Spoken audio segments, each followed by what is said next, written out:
Et si la vraie victoire se jouait loin des tranchées, invisible à l'œil nu? Depuis de nombreux mois, alors que tous les regards se braquent sur la ligne de front ukrainienne, un bouleversement profond, dissimulé sous la surface, redéfinit la guerre. Désormais, la survie du front ne dépend plus uniquement de la bravoure des soldats, mais de la robustesse de l'arrière. La capacité du pays à résister à une stratégie d'épuisement implacable, pensée pour durer. C'est une mutation silencieuse, mais radicale, qui rappelle d'autres conflits où le sort des armes s'est joué loin du vacarme des batailles. Prenons l'exemple de Pokrovsk. Jadis simple carrefour logistique, cette ville est aujourd'hui au cœur d'une inquiétude sourde. Les routes qui y convergent, naguère animées par le flux incessant des convois et camions, sont désormais des artères sous tension. Chaque véhicule qui s'y engage risque d'être la cible d'une attaque, chaque convoi de ravitaillement est désormais un pari risqué. Un seul incident logistique peut suffire à isoler tout un segment du front, comme cela s'est produit à plusieurs reprises lors de sièges historiques.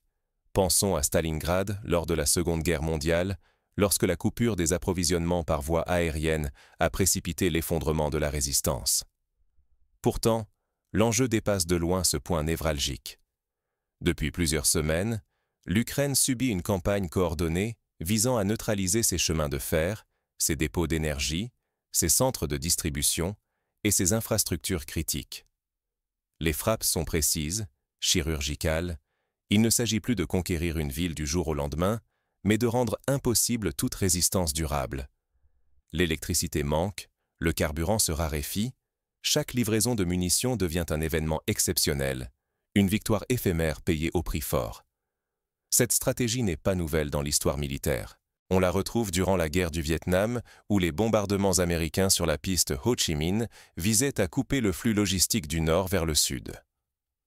Plus récemment, lors du conflit syrien, les combats autour des infrastructures énergétiques, barrages, centrales électriques, ont souvent préfiguré les basculements majeurs sur le terrain. Dans tous ces cas, la guerre d'usure a montré que la logistique est la colonne vertébrale de la résistance. Dans cette atmosphère étouffante, l'incertitude se mêle à la peur. Des rumeurs circulent sur la présence d'armes inconnues, d'origine mystérieuse, capables de bouleverser l'équilibre des forces. Certains analystes évoquent la participation de conseillers étrangers venus tester des technologies inédites. S'agit-il de missiles hypersoniques, d'armes à énergie dirigée, mythe ou réalité? Ce doute insidieux mine le moral des soldats, épuise une population déjà à bout de souffle, et rappelle la guerre des ondes et des propagandes psychologiques utilisées lors de la guerre froide pour semer la confusion et la peur. Comprendre cette mutation est vital. Ignorer la logique de cette guerre d'usure, c'est risquer d'être surpris par des crises imprévisibles. Lorsque le but n'est plus la victoire éclatante mais l'asphyxie progressive de l'ennemi, les règles changent brutalement. Les sociétés et les gouvernements doivent repenser leur défense, sous peine de se retrouver sidérés face à un conflit qui n'a plus rien de familier. L'histoire regorge d'exemples où la négligence de la logistique a entraîné des désastres. L'armée napoléonienne lors de la retraite de Russie, incapable de se réapprovisionner, ou encore les Alliés lors de l'offensive des Ardennes, pris au dépourvu par l'effondrement des chaînes de ravitaillement. Mais comment cette nouvelle stratégie s'est-elle imposée? Et quels signes trahissent effectivement son efficacité sur le terrain? Pour le comprendre, il faut plonger au cœur du dispositif ukrainien, là où chaque faiblesse peut se transformer en faille exploitable. Les généraux modernes ne se contentent plus de lire les cartes. Ils scrutent les flux, les stocks, la capacité à réparer, à improviser, à endurer la pénurie. Le véritable affrontement se joue-t-il dans la boue des tranchées ou dans les couloirs d'acier des lignes de chemin de fer? Depuis plusieurs semaines, la guerre en Ukraine change de visage. Les combats directs s'effacent devant une lutte d'usure, où chaque camp cherche à épuiser l'autre, privant l'ennemi de ses ressources vitales jour après jour. Cette approche rappelle la guerre de 100 ans, où la stratégie du chevauché, la destruction systématique des ressources ennemies, a souvent été plus décisive que la prise de place forte. Dans l'est du pays, le secteur de Pokrovsk vacille au bord de l'effondrement. Les forces russes resserrent à leur étau, menaçant de refermer un chaudron meurtrier autour de la ville et des villages voisins. Si ce piège se referme, les conséquences seraient terribles. Isolement complet des unités ukrainiennes, perte massive de matériel, risque d'effondrement d'une portion entière de la défense. Ce scénario a déjà été observé lors de la bataille de Debaltseve en 2015, où l'encerclement a forcé un repli précipité et douloureux des forces ukrainiennes. La logistique se détériore à une vitesse alarmante. Les routes et les voies ferrées qui alimentèrent le front sont désormais coupées ou sous le feu constant d'attaques ciblées. Pour les défenseurs, chaque convoi de munitions, chaque évacuation de blessés devient un pari désespéré, parfois impossible. Le ravitaillement s'effectue sous la menace permanente, sapant le moral aussi sûrement que les capacités de résistance. C'est une mécanique de la peur, où l'angoisse de manquer pèse aussi lourd que les pertes physiques. Face à l'urgence, l'armée ukrainienne doit prendre des décisions douloureuses. Plusieurs brigades jusque-là postées dans le nord sont transférées en hâte vers Pokrovsk. Mais ce redéploiement fragilise les défenses autour de Tchernihiv et Soumy, exposant ces régions à de nouveaux périls.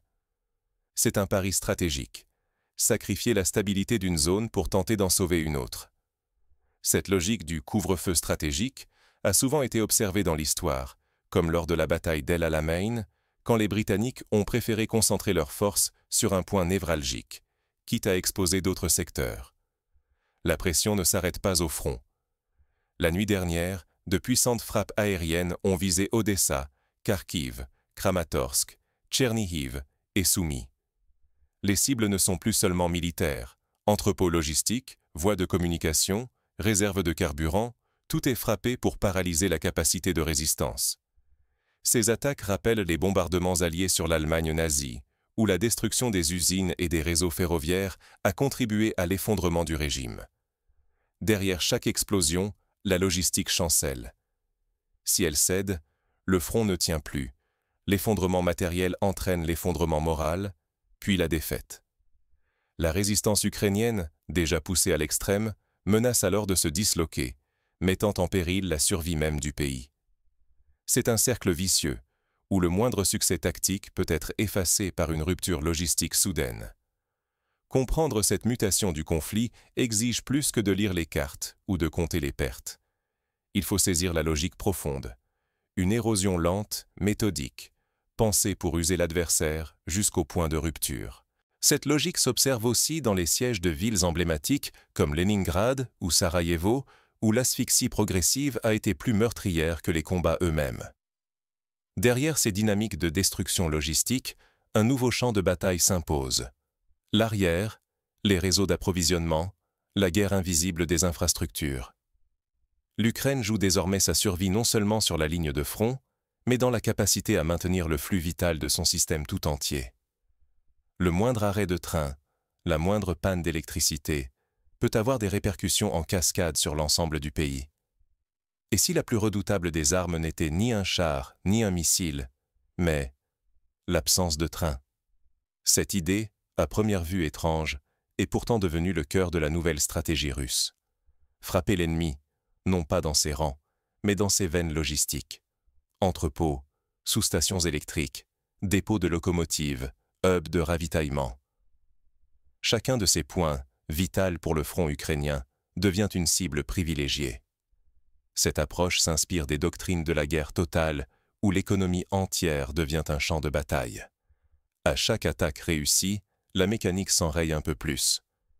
Une locomotive détruite, ce n'est pas seulement un train en moins, c'est tout un segment du flux logistique qui ralentit, voire s'arrête. L'effet n'est pas instantané, mais il s'accumule.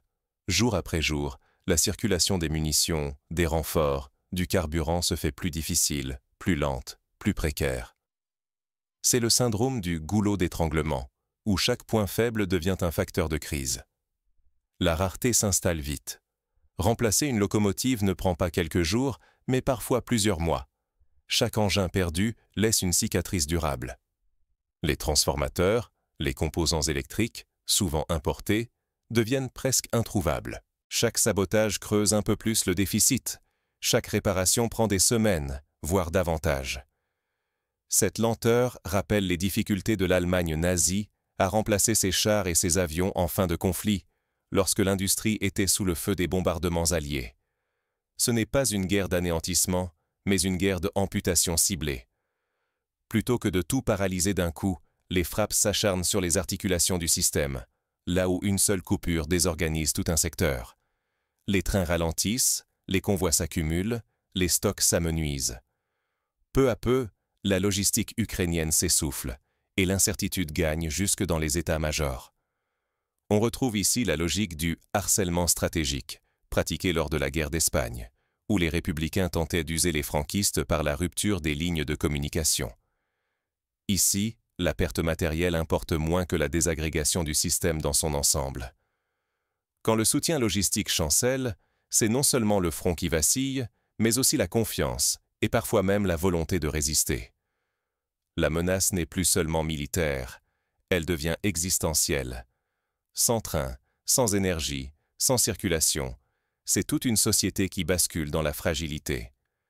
Cette vulnérabilité rappelle celle de l'Irak en 2003, lorsque l'effondrement de l'électricité a paralysé la vie quotidienne autant que les combats. Mais ce sabotage logistique n'est pas le fruit du hasard. Il répond à une logique froide, méthodique, façonnée par l'histoire et la géographie du conflit.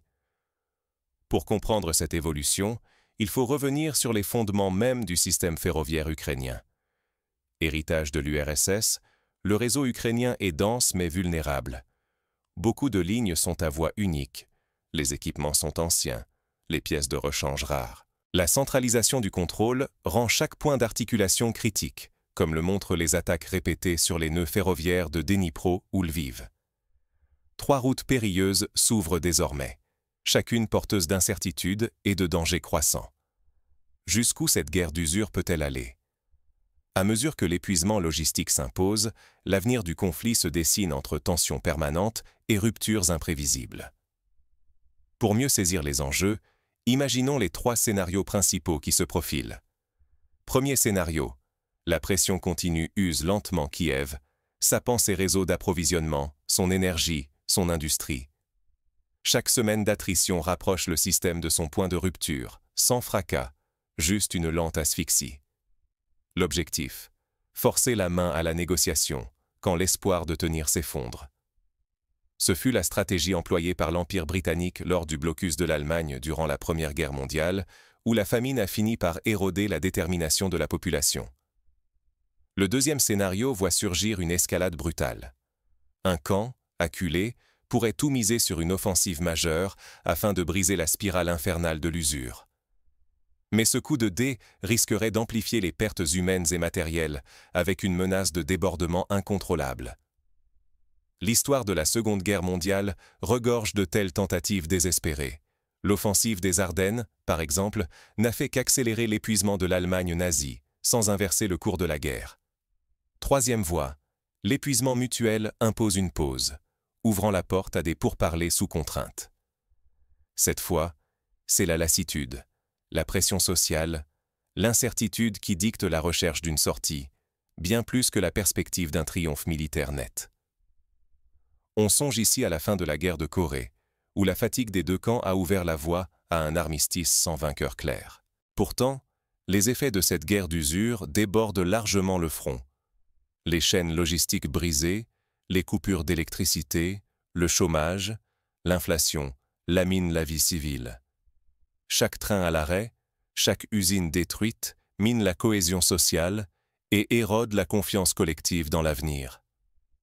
Les pénuries alimentaires, la hausse des prix, la multiplication des déplacés internes rappellent les crises humanitaires observées en Syrie ou au Yémen.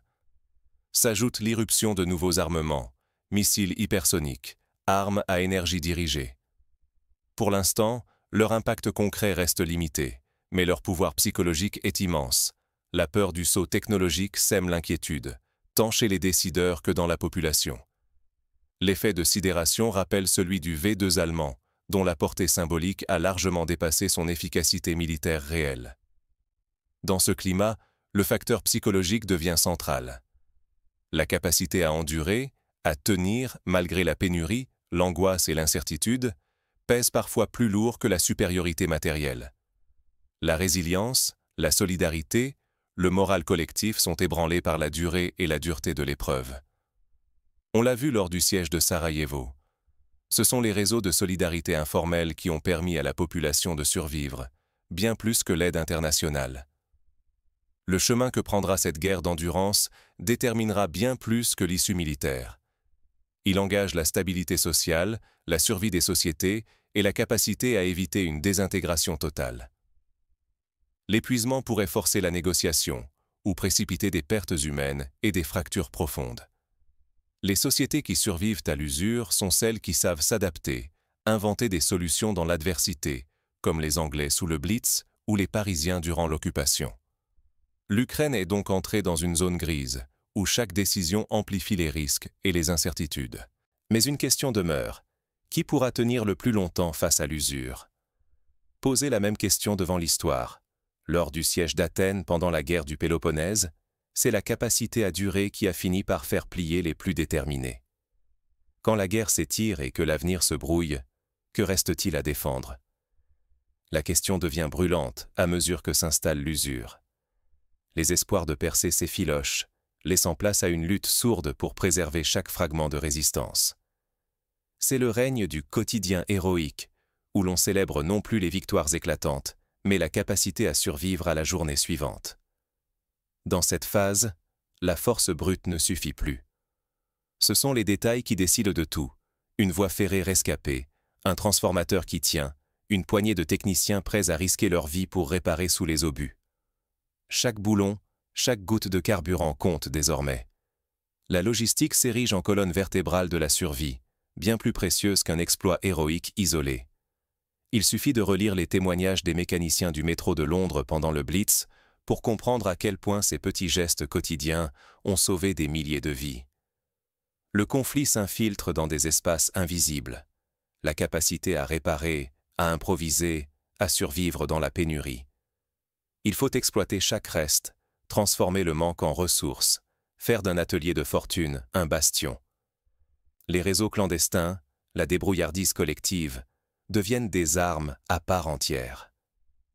Durant la Seconde Guerre mondiale, la résistance française a souvent transformé des ateliers clandestins en centres de ravitaillement vitaux. Mais dans ce brouillard, une autre bataille fait rage, celle de l'information.